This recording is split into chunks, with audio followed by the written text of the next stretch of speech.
Em 15 de julho de 1918, às 4h37 da manhã, o cabo James Mitchell agachava-se na lama de uma trincheira francesa, a 8 metros de distância de soldados alemães que ele não conseguia ver. Tinha 22 anos, era especialista em combate corpo a corpo do Batalhão de Infantaria 26. E o rifle padrão em suas mãos era completamente inútil para mantê-lo vivo. O problema era simples e mortal. Nas trincheiras da Primeira Guerra Mundial, os soldados americanos estavam morrendo mais rápido em combate, aproximado do que por artilharia. Rifles Springfield de ação por alavanca, perfeitos para campos abertos, demoravam 3 segundos completos para recarregar entre disparos. Em um corredor de trincheira com 50 centímetros de largura, 3 segundos significavam a diferença entre voltar vivo ou ter o crânio perfurado por uma baioneta alemã. O manual de campo exigia rifles padronizados. O manual de campo não precisava sobreviver às trincheiras. Mitchell fez algo que violava todas as regulamentações militares americanas. Durante uma licença de 3 dias em Paris, ele usou 83 francos economizados para comprar uma espingarda Winchester Model 1897, de calibre 12, de um fornecedor de armamento civil. Não pediu autorização. Não relatou a aquisição ao seu superior. Simplesmente escondeu a arma em um saco de lona debaixo de seu cobertor e voltou para as trincheiras de Château-Thierry com ela. O que aconteceu nas próximas 72 horas mudaria permanentemente a forma como o exército americano combatia em espaços confinados e iniciaria uma controvérsia diplomática internacional que continuaria por décadas. A Winchester que Mitchell trouxe para as trincheiras não era uma arma de caça comum. Era um design pump-action, com capacidade de 6 cartuchos, capaz de disparar 5 projéteis de chumbo consecutivos em menos de 2 segundos. O cano tinha sido serrado para 40 centímetros, reduzindo a precisão em longas distâncias, mas tornando-a devastadora em combate a menos de 10 metros. Mitchell também trouxe de Paris 40 cartuchos com carga especial, conhecidos como 00 Buck, 9 esferas de chumbo por cartucho, cada uma com 9 milímetros de diâmetro. A primeira oportunidade de Mitchell usar sua aquisição ilegal veio na madrugada de 17 de julho. Seu pelotão recebeu ordens para limpar uma trincheira alemã capturada parcialmente durante um ataque noturno, mas que ainda tinha resistência inimiga entrincheirada em bunkers de madeira ao longo de um corredor de 60 metros. Era exatamente o tipo de missão que tinha uma taxa de mortalidade de 67% nas semanas anteriores. Às 5h14 da manhã, Mitchell foi o primeiro a entrar na seção contestada. O primeiro soldado alemão apareceu a 7 metros de distância, vindo de trás de uma viga de madeira parcialmente destruída.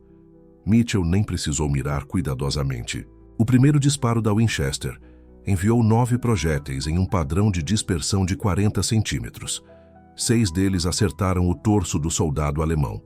Ele caiu instantaneamente. 3 segundos depois, Mitchell tinha eliminado mais 2 soldados. A velocidade de disparo era tão superior aos rifles padronizados que os alemães entrincheirados simplesmente não tinham tempo para responder. A vantagem psicológica era ainda maior que a vantagem tática. O som característico da ação pump-action da Winchester sendo recarregada, um som metálico inconfundível que se tornou icônico em filmes de faroeste, causava hesitação nos soldados alemães que o ouviam vindo de corredores escuros. Mitchell limpou aquela seção de trincheira em menos de 7 minutos, eliminando 11 soldados alemães sem sofrer nenhuma baixa em seu pelotão. A notícia se espalhou pelo batalhão antes mesmo que ele voltasse para a posição segura. Soldados que tinham zombado dele 3 dias antes por comprar uma arma de caça francesa cara, agora perguntavam onde poderiam conseguir uma igual. Mas foi o tenente Robert Hayes, oficial comandante da Companhia B, quem transformou a descoberta acidental de Mitchell em uma estratégia de combate sistemática. Hayes tinha visto pessoalmente os resultados daquela manhã. Mais importante ainda, tinha acesso aos relatórios de baixas que mostravam uma verdade brutal. Em missões de limpeza de trincheiras nas últimas 3 semanas, o batalhão tinha perdido 143 homens. A taxa de mortalidade em combate aproximado era inaceitável. Hayes convocou Mitchell para uma reunião informal naquela noite. Não foi uma conversa oficial. Não houve relatório escrito. Hayes simplesmente perguntou onde conseguir mais espingardas, quantos cartuchos eram necessários e se Mitchell poderia treinar outros soldados para usá-las efetivamente em espaços confinados. A resposta para todas as perguntas foi sim. Durante os próximos 10 dias, Hayes organizou secretamente a aquisição de 23 espingardas Winchester Model 1897 através de fornecedores civis em Paris e Reims. Usou fundos discricionários destinados à manutenção de equipamentos. Tecnicamente, estava desviando recursos militares para compras não autorizadas de armamento fora das especificações padrão. Praticamente, estava salvando as vidas de seus homens com uma modificação que o manual de campo nunca consideraria. Mitchell treinou 19 soldados em técnicas específicas de combate aproximado com espingardas. O treinamento acontecia durante períodos de descanso, longe de oficiais superiores que poderiam questionar a presença de armas não padronizadas. As técnicas eram surpreendentemente simples. Em corredores estreitos, não é necessária precisão milimétrica. O padrão de dispersão de uma espingarda pump action compensa pequenos erros de mira. A velocidade de disparo é mais valiosa que a potência de penetração. E o som da recarga, ironicamente, funciona como uma arma psicológica adicional. A primeira missão coordenada, usando o que os soldados começaram a chamar de Esquadrão de Trincheiras, ocorreu em 24 de julho, durante a ofensiva Aisne-Marne. A Companhia B recebeu ordens para capturar e manter uma rede de trincheiras alemãs fortificadas próximas à vila de Epieds. Eram 200 metros de corredores interconectados, com estimativa de resistência de 80 a 100 soldados alemães entrincheirados. Hayes designou 12 soldados equipados com espingardas para liderar a operação. O resto do pelotão seguiria com rifles padronizados, fornecendo cobertura e consolidando posições capturadas. Era uma tática que nenhum manual militar americano descrevia, porque nenhum manual militar americano reconhecia oficialmente a existência de espingardas pump action em combate. Os resultados foram documentados, mas não da forma que Hayes teria preferido. A Companhia B capturou as trincheiras em 17 minutos, com apenas 4 baixas leves entre os soldados americanos. As estimativas alemãs de baixas na outra ponta eram significativamente maiores. O problema foi que a velocidade e a eficiência da operação chamaram a atenção de oficiais superiores, que exigiram relatórios detalhados sobre táticas e equipamentos utilizados. Foi quando o coronel Marcus Thompson, comandante do regimento, descobriu as espingardas não autorizadas. Thompson era um oficial de carreira formado em West Point, com 23 anos de serviço e uma crença inabalável na importância de seguir protocolos estabelecidos. Sua reação inicial foi preparar acusações disciplinares contra Hayes e Mitchell por aquisição não autorizada de armamento. Mas Thompson também era pragmático o suficiente para analisar os números de baixas antes de agir. Os dados eram inegáveis. Nas missões de combate aproximado das últimas 2 semanas, pelotões equipados com espingardas tinham uma taxa de baixa 73% menor que pelotões usando apenas rifles padronizados. A diferença não era marginal. Era a diferença entre perder metade de um pelotão e trazê-lo quase inteiro de volta. Thompson enfrentava um dilema institucional clássico. Punir Hayes e Mitchell por violar regulamentações seria tecnicamente correto, mas resultaria em mais mortes americanas nas trincheiras. Ignorar as violações e permitir que as espingardas continuassem sendo usadas salvaria vidas, mas estabeleceria um precedente perigoso de insubordinação e modificação não autorizada de armamento. Thompson escolheu uma terceira opção, característica de oficiais experientes operando em zonas de guerra. Não viu nada, mas também não impediu nada. A adoção das espingardas se espalhou organicamente pelas trincheiras americanas durante agosto de 1918. Não houve ordem oficial. Não houve modificação nos manuais de campo. Simplesmente, Soldados veteranos começaram a comprar ou adquirir espingardas pump action de fontes civis e usá-las em combate, enquanto oficiais comandantes desenvolveram uma habilidade notável de não perceber armas não regulamentadas durante inspeções de equipamento.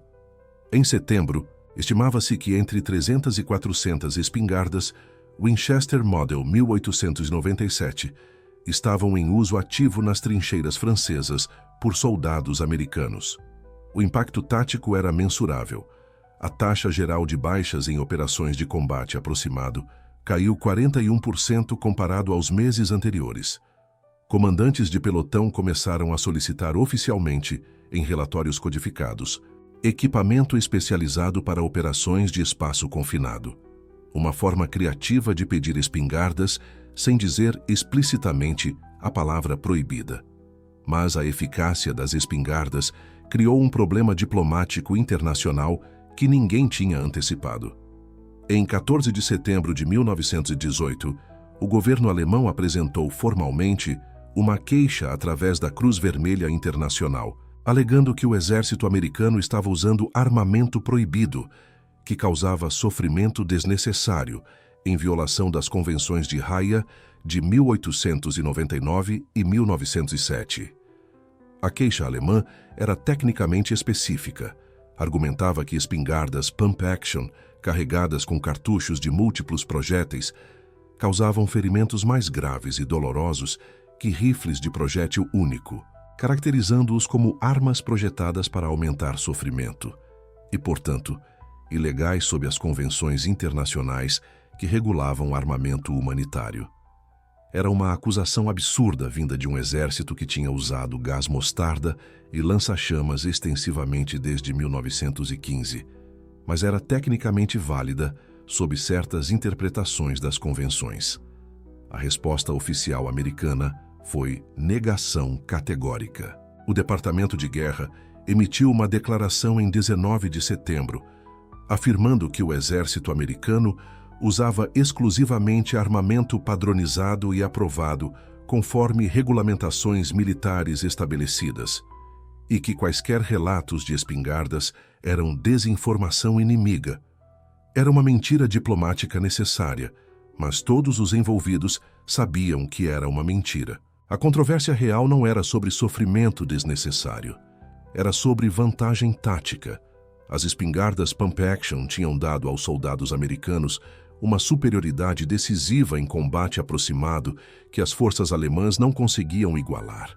A queixa diplomática era uma tentativa de neutralizar essa vantagem através de pressão política internacional, já que não podiam neutralizá-la militarmente. O resultado prático da controvérsia foi, ironicamente, aumentar o uso das espingardas. Oficiais americanos raciocinavam que se os alemães estavam reclamando oficialmente, significava que a arma estava sendo efetiva o suficiente para merecer atenção diplomática. Em outubro de 1918, algumas unidades começaram a receber espingardas através de canais de suprimento oficiais semi-autorizados, embora ainda fossem listadas nos inventários como equipamento especial não classificado. Mas aqui está a ironia histórica final, a parte que transformou a espingarda de trincheira em uma lenda militar. Mesmo depois de a proibição diplomática ser emitida, mesmo depois de o exército americano negar oficialmente seu uso, mesmo com a ameaça de violação de convenções internacionais, os soldados continuaram usando as espingardas nas trincheiras. Simplesmente escondiam elas durante inspeções formais e as traziam de volta quando o combate real começava. Comandantes de pelotão desenvolveram sistemas elaborados de ocultação. As espingardas eram armazenadas em bunkers de suprimento não oficiais, eram requisitadas momentos antes de operações de combate, eram devolvidas imediatamente após. Os relatórios oficiais mencionavam rifles padrão, enquanto os relatórios não oficiais, aqueles que oficiais experientes trocavam entre si longe de documentação formal, detalhavam exatamente quantas espingardas cada companhia realmente tinha e quais soldados sabiam usá-las efetivamente. Mitchell, o cabo que tinha iniciado tudo com 83 francos e uma Winchester comprada em Paris, foi promovido a sargento em outubro, oficialmente por liderança exemplar em combate. Não oficialmente, por ter uma taxa de sobrevivência em seu pelotão que era 60% maior que a média do batalhão. Ninguém mencionava a espingarda em sua ficha de serviço. Todos sabiam que era por causa da espingarda. Quando o armistício foi assinado em 11 de novembro de 1918, encerrando a Primeira Guerra Mundial, o exército americano tinha entre 600 e 700 espingardas Winchester Model 1897 em uso ativo nas trincheiras francesas. Nenhuma delas estava listada em inventários oficiais. Todas elas tinham salvado vidas americanas em combate aproximado. E todas elas permaneciam tecnicamente proibidas sob as convenções de Haia, dependendo de qual interpretação legal você escolhia acreditar. A espingarda de trincheira se tornou um símbolo de algo maior que armamento. Representava o conflito eterno entre regulamentações institucionais e eficácia prática em combate. Representava a criatividade de soldados comuns enfrentando problemas letais que manuais oficiais não conseguiam resolver, e representava a verdade desconfortável de que, em zonas de guerra, as regras que mantêm soldados vivos frequentemente contradizem as regras que mantêm burocracias funcionando. Mas a espingarda de trincheira não foi a única arma proibida que soldados construíram secretamente durante a Primeira Guerra Mundial. Enquanto Mitchell estava aperfeiçoando técnicas de combate, aproximado com sua Winchester ilegal, outro soldado americano, a 5 quilômetros de distância nas mesmas trincheiras francesas, estava desenvolvendo uma modificação ainda mais controversa. Uma que o comando militar não tentaria apenas proibir, mas que resultaria em ameaças explícitas de corte marcial para qualquer soldado encontrado usando-a, e que seria tão efetiva, tão devastadora em combate, que se espalharia pelas trincheiras mais rápido que o comando militar conseguia detectá-la. Esta próxima invenção era tão perigosa que permaneceu classificada nos arquivos militares por 43 anos após o fim da guerra. Mas se você achou que espingardas de cano cerrado eram o limite da desobediência militar, espere até ouvir o que vem a seguir. Porque enquanto comandantes ainda debatiam se deveriam punir soldados por modificar armas de fogo, outro grupo de homens estava construindo algo muito pior em barracas improvisadas e galpões abandonados. Não estamos mais falando de modificar armas, estamos falando de fabricar explosivos incendiários caseiros. E desta vez, a proibição não veio de regulamentos militares. Veio das convenções de Genebra, inverno de 1939, Finlândia. A temperatura está 20 graus abaixo de zero e 450 mil soldados soviéticos estão invadindo um país com apenas 180 mil homens em idade militar. Os números são massacrantes. A vantagem tecnológica é esmagadora. A União Soviética tem mais de 6 mil tanques blindados avançando através da neve finlandesa. E os finlandeses? Eles têm rifles, alguns canhões antitanque e muita raiva. O problema é simples e mortal. Um soldado de infantaria com um rifle não pode fazer absolutamente nada contra um tanque T-26 soviético. A blindagem de aço simplesmente absorve os tiros. As granadas de mão padrão não têm poder explosivo suficiente para penetrar o metal. E os poucos canhões antitanque que a Finlândia possui estão espalhados pela linha de frente, sempre em número insuficiente. Então, pela primeira vez na história moderna, soldados de infantaria enfrentam um inimigo que eles literalmente não podem ferir com as armas que receberam. É neste momento que um grupo de soldados finlandeses começa a experimentar. Eles não têm treinamento em química, não têm laboratórios, não têm engenheiros especializados em armamento. O que eles têm são galões de gasolina, garrafas de vidro vazias e uma ideia absolutamente insana que deveria ter matado metade deles durante os testes. A solução era tão perigosamente simples que parecia loucura. Pegue uma garrafa de vidro comum, encha com gasolina, adicione uma pequena quantidade de alcatrão, sabão em pó ou qualquer substância viscosa que você encontrar. Isso torna o líquido mais espesso fazendo com que grude nas superfícies em vez de simplesmente escorrer. Então, você enfia um pano rasgado no gargalo da garrafa, deixando metade pendurada para fora. Esse pano é tanto o pavio quanto o selo. Acende com um fósforo, arremessa na direção do tanque. E quando a garrafa se estilhaça contra o metal blindado, a gasolina em chamas se espalha por toda a superfície do veículo. O resultado é uma arma incendiária que transforma um tanque de 10 toneladas em uma armadilha mortal de metal superaquecido. A gasolina penetra pelas aberturas de ventilação. As chamas consomem o oxigênio ao redor da tripulação. A temperatura dentro do tanque sobe para níveis insuportáveis em menos de 1 minuto.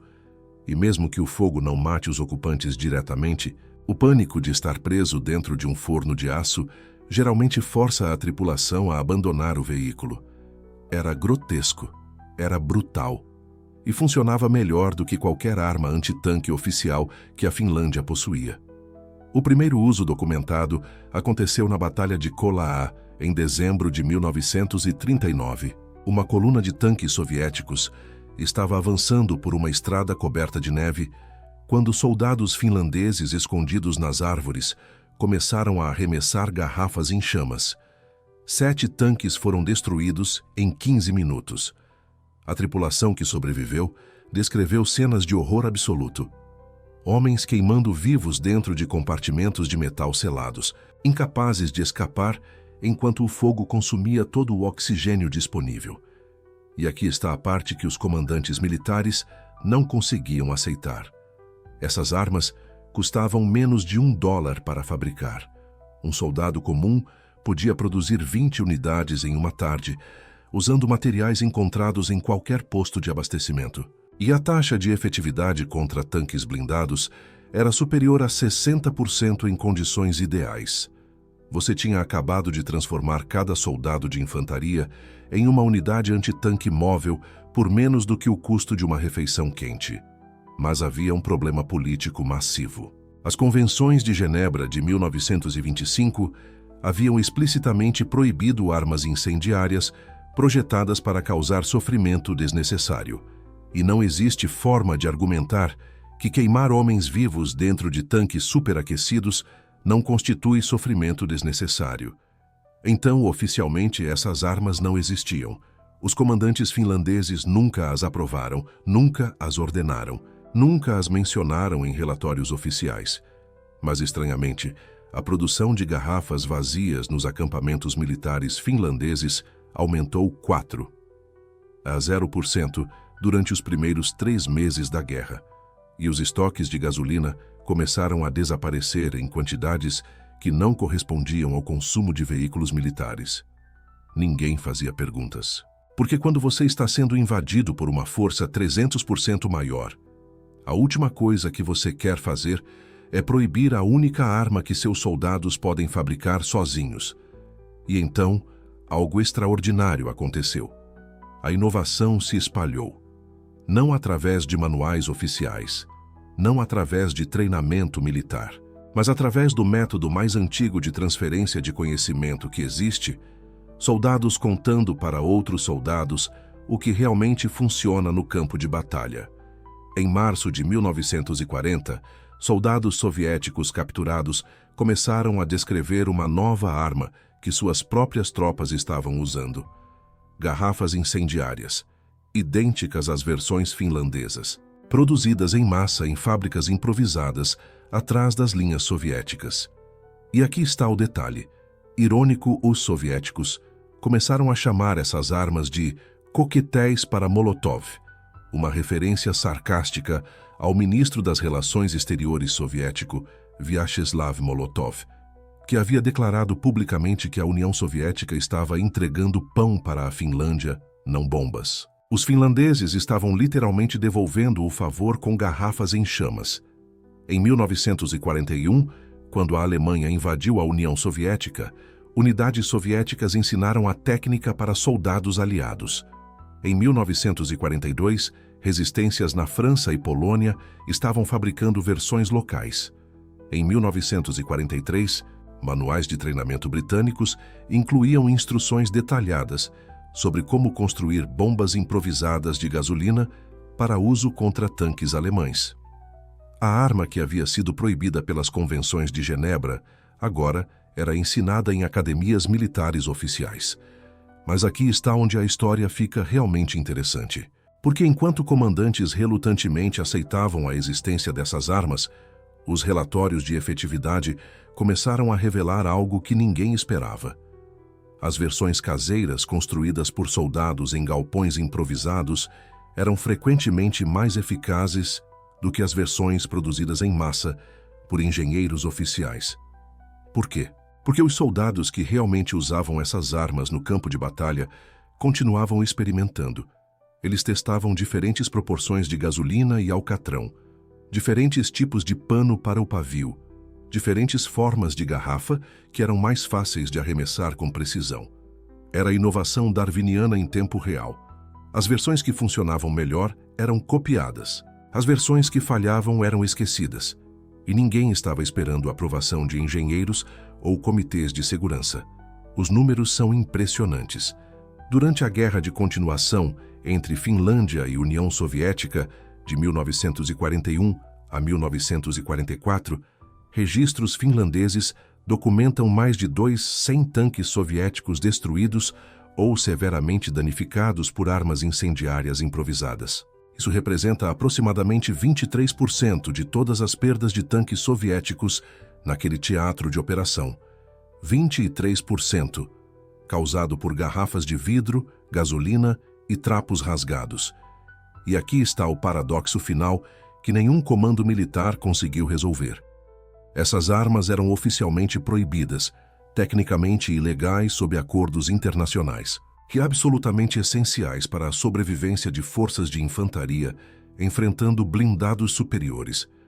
Então, os comandantes fizeram o que comandantes sempre fazem quando confrontados com contradições impossíveis. Eles olharam para o outro lado. Se você não vê soldados construindo armas proibidas, você não precisa puni-los. Se você não ordena a produção dessas armas, você não viola tratados internacionais. E se seus homens continuam destruindo tanques inimigos, usando métodos não oficiais, você definitivamente não faz perguntas sobre onde eles aprenderam essas técnicas. Era desobediência oficialmente sancionada, inovação estrategicamente ignorada e absolutamente efetiva. Mas se você achou que garrafas incendiárias eram o limite da insanidade militar, eu tenho uma notícia para você. Porque havia uma modificação tão extrema, tão perigosamente instável, que mesmo soldados desesperados hesitavam antes de construí-la. Esta arma podia matar o usuário tão facilmente quanto o inimigo. Podia explodir durante a fabricação, durante o transporte, ou simplesmente ao ser segurada errado. E ainda assim, milhares de soldados a construíram. Porque quando você está enfrentando um inimigo que não pode ser derrotado com métodos convencionais, a linha entre bravura e loucura desaparece completamente. Vamos falar sobre a modificação que os próprios soldados chamavam de roleta russa com granada. Porque o que vem a seguir não é apenas sobre armas proibidas, é sobre homens que literalmente apostaram suas vidas em explosivos caseiros instáveis, sabendo que a chance de sobreviver ao próprio ataque era menor que 50%. E ainda assim, eles continuaram construindo. Mas se você achou que essas duas modificações já eram perigosas o suficiente para gerar corte marcial, prepare-se, porque o que vem agora é a ofensa final, a transgressão suprema que reuniu todas as autoridades militares em um único consenso furioso. Proibição absoluta, sem discussão, sem exceções. Estamos falando de explosivos modificados, cargas improvisadas. O tipo de hack que não apenas violava regulamentos, mas que podia explodir literalmente na sua cara se você errasse um único detalhe na montagem. E ainda assim, soldados construíram essas armas. Nos fundos de oficinas, em barracões abandonados, debaixo de lonas enquanto oficiais dormiam. Porque existia um problema tático que nenhuma arma oficial conseguia resolver de forma eficiente. O problema era simples e mortal: posições fortificadas. Bunkers de concreto, casamatas alemãs enterradas nas colinas da Itália, fortificações japonesas escavadas em rochas vulcânicas no Pacífico, tanques leves escondidos em vilas destruídas, as armas convencionais disponíveis para infantaria regular, completamente inadequadas. Granadas manuais ricocheteavam em portas blindadas. Explosivos de demolição exigiam minutos de preparação sob fogo inimigo direto. Bazucas eram raras, pesadas e reservadas para unidades especializadas. Então, soldados comuns, enfrentando bunkers alemães que cuspiam fogo de metralhadora a cada tentativa de avanço, começaram a improvisar. E o que eles criaram foi tão brilhante quanto absolutamente proibido pelas convenções militares. A bomba adesiva caseira, a carga moldada improvisada que grudava no alvo. O design básico era engenhosamente simples. Pegue explosivos plásticos ou blocos de TNT padrão. Adicione um sistema de fixação magnética improvisado com ímãs retirados de alto-falantes de rádios militares destruídos. Embrulhe tudo em lona impermeável com fita adesiva industrial. Insira um detonador de tempo curto, geralmente entre 3 e 8 segundos, e você tinha nas mãos uma arma anti-fortificação portátil que nenhum manual oficial autorizava. A implantação era puro terror concentrado. Você precisava se aproximar da fortificação inimiga o suficiente para literalmente grudar a carga na superfície. Isso significava correr através de zona de combate ativa, frequentemente sob fogo de metralhadora, carregar um explosivo instável que podia detonar prematuramente se levasse um tiro, posicionar o dispositivo contra metal ou concreto enquanto balas ricocheteavam ao seu redor, ativar o temporizador e correr de volta para a cobertura antes da explosão. O raio letal variava dependendo da quantidade de explosivo, mas geralmente ficava entre 8 e 15 metros. Se você tropeçasse durante a fuga, se o temporizador tivesse sido ajustado incorretamente, se a mecha queimasse mais rápido que o esperado, você seria vaporizado pela sua própria arma. E os soldados fizeram isso mesmo assim. Porque a alternativa era assistir seus companheiros sendo massacrados por posições fortificadas que ninguém conseguia neutralizar com armamento oficial. As primeiras bombas adesivas improvisadas apareceram no norte da África em 1942, quando soldados britânicos enfrentaram casamatas alemãs nas montanhas da Tunísia. Um sargento de engenharia chamado William Morrison, frustrado com a ineficácia das cargas de demolição padrão, que exigiam posicionamento perfeito e tempo de preparação suicida, criou o primeiro protótipo funcional, usando explosivos de mina terrestre e ímãs de equipamento de comunicação capturado. Morrison testou o dispositivo em um bunker alemão abandonado.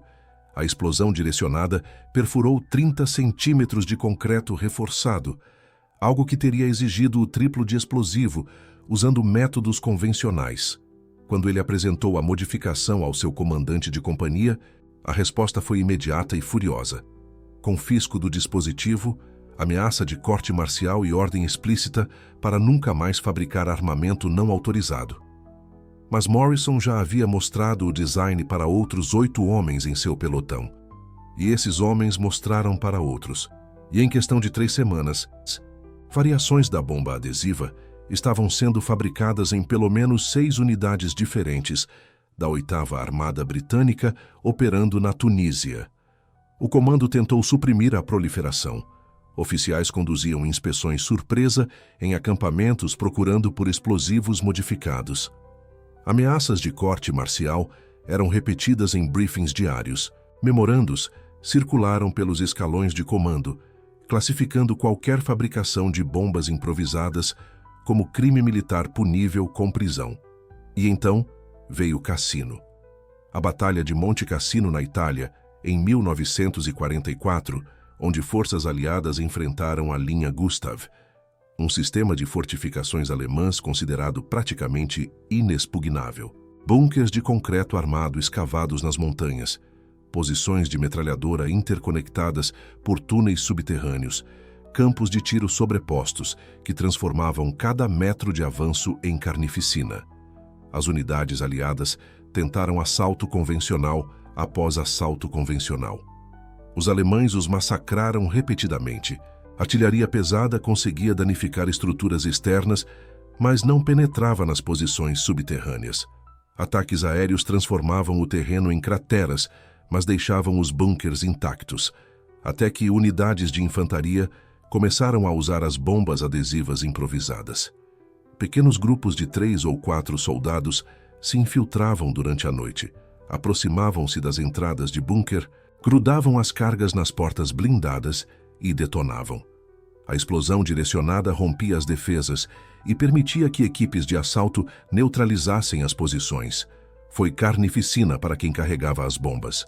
A taxa de casualidade entre esses homens ultrapassava 60%. Mas funcionava. E funcionava quando nada mais funcionava. O comando não podia mais fingir que não estava vendo. Oficiais que haviam ameaçado corte marcial 2 semanas antes, agora instruíam discretamente seus sargentos sobre onde conseguir os materiais necessários. O hack proibido tornou-se ferramenta tática não oficial. Ninguém colocou no papel, ninguém documentou oficialmente. Mas todo mundo sabia que estava acontecendo. E não eram apenas os britânicos. Forças americanas na Normandia começaram a fabricar suas próprias versões após enfrentarem bunkers alemães nas praias e nas hedgerows da França. Rangers dos Estados Unidos, operando na Itália, aprenderam a técnica com unidades britânicas e a refinaram, adicionando formatos côncavos improvisados para criar efeito de carga moldada rudimentar, aumentando a penetração. Paraquedistas soviéticos operando atrás das linhas alemãs no leste europeu desenvolveram independentemente um design quase idêntico, usando explosivos de artilharia desativada e ímãs de equipamento ferroviário destruído para sabotar tanques alemães estacionados. 3 forças aliadas diferentes, em 3 teatros de operação separados, chegaram à mesma solução proibida para o mesmo problema tático mortal. Porque inovação desesperada não respeita fronteiras ou regulamentos. E aqui está a ironia histórica suprema, a validação final que transforma essa história de transgressão em lição sobre como guerra real funciona. Após a Segunda Guerra Mundial, quando militares de todo o mundo analisaram as táticas que realmente funcionaram no campo de batalha, as bombas adesivas improvisadas não foram apenas perdoadas. Elas foram oficialmente incorporadas nos arsenais. Os britânicos desenvolveram a Number 74 Stick Bomb como armamento padrão. Os americanos criaram as cargas de demolição magnéticas, que se tornaram equipamento regulamentar para equipes de combate. Os soviéticos integraram cargas magnéticas anti-tanque em suas doutrinas de infantaria de assalto. O que era ofensa de corte marcial, em 1943, virou treinamento militar obrigatório em 1946. Soldados que haviam arriscado prisão para fabricar essas armas descobriram 3 anos depois que recrutas novos estavam aprendendo versões refinadas do mesmo hack em centros de treinamento oficiais. E o legado não parou na Segunda Guerra. A Coreia viu fuzileiros navais americanos usando cargas magnéticas improvisadas contra bunkers norte-coreanos enterrados nas montanhas. O Vietnã testemunhou forças especiais desenvolvendo cargas moldadas portáteis para destruir fortificações vietcongues em túneis. As Malvinas mostraram comandos britânicos usando variações modernas para neutralizar posições argentinas fortificadas. E hoje, agora, neste exato momento, forças de operações especiais ao redor do mundo carregam descendentes diretos daquelas bombas adesivas proibidas de 1942. Cargas de desbaste modernas, usadas por Navy SEALs, SAS britânicos e Spetsnaz russos, incorporam exatamente os mesmos princípios que o sargento Morrison desenvolveu em uma oficina improvisada na Tunísia. Explosivos compactos, fixação magnética, detonação direcionada, implantação rápida. O que era hack de garagem banido pelas regras militares virou fundamento de táticas de combate urbano modernas. O que era ameaça de prisão virou capítulo de manual. O que comandantes proibiam virou o que comandantes ensinam. Então vamos recapitular essa jornada completa, Começamos com o Shotgun Trench modificado, uma arma que oficiais tentaram banir porque soldados comuns estavam igualando tiradores de elite usando um hack de 15 minutos. Evoluímos para munição incendiária caseira, o tipo de modificação que podia queimar quem atirava, mas que resolvia o problema de aviões inimigos destruindo seus companheiros. E terminamos com bombas adesivas improvisadas, o ápice da inovação proibida, tão perigosa que podia matar quem a carregava, mas tão eficaz que mudou doutrinas militares permanentemente. 3 histórias, 3 hacks proibidos, 3 exemplos perfeitos de uma verdade que comando militar, relutantemente, aprendeu ao longo de 2 séculos de guerra moderna. Inovação real não acontece em escritórios do alto comando. Acontece na linha de frente. Acontece quando soldados enfrentando morte iminente encontram soluções que funcionam, não soluções que oficiais aprovam. E a validação final? Não veio de generais concordando que as modificações eram brilhantes. Veio da história simplesmente absorvendo essas inovações proibidas e as transformando em padrão. O que era crime virou procedimento. O que era transgressão virou legado. Porque no final, guerra não é vencida por quem segue regras perfeitamente. É vencida por quem resolve problemas de forma eficaz. E às vezes, resolver problemas significa construir armas proibidas em garagens, carregar explosivos instáveis através de zonas de combate, arriscar corte marcial para salvar as vidas dos seus companheiros. Os nomes desses soldados raramente aparecem em livros de história oficial. Você não vai encontrar monumentos celebrando o cara que modificou seu shotgun ou o mecânico que fabricou munição incendiária caseira. A história oficial prefere generais e estratégias grandiosas. Mas táticas modernas usadas por forças especiais hoje carregam o DNA dessas inovações proibidas. Cada carga de desbaste magnética é descendente direta daquela primeira bomba adesiva improvisada na Tunísia. Cada curso de modificação de armamento para operações especiais está ensinando refinamentos de hacks que eram crime militar 80 anos atrás. Então fica a pergunta final. Quantas outras inovações militares fundamentais começaram como transgressões proibidas? Quantas táticas que consideramos padrão hoje foram originalmente punidas com ameaças de prisão? Quantos soldados comuns arriscaram suas carreiras desenvolvendo soluções que comandantes eventualmente reivindicaram como doutrina oficial?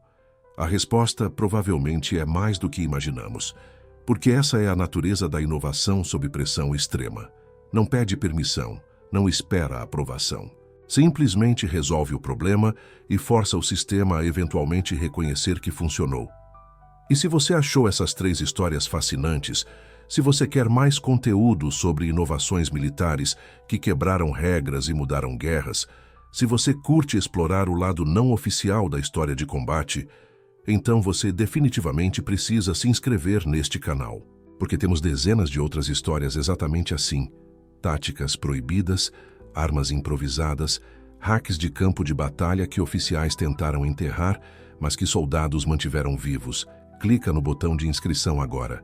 Ativa o sininho para receber notificação de todo o conteúdo novo. E deixa um comentário dizendo qual dessas 3 modificações proibidas você achou mais impressionante. O shotgun de precisão, a munição incendiária caseira ou a bomba adesiva improvisada? Porque estamos apenas começando a explorar esse território de conhecimento proibido. E você definitivamente não quer perder o próximo.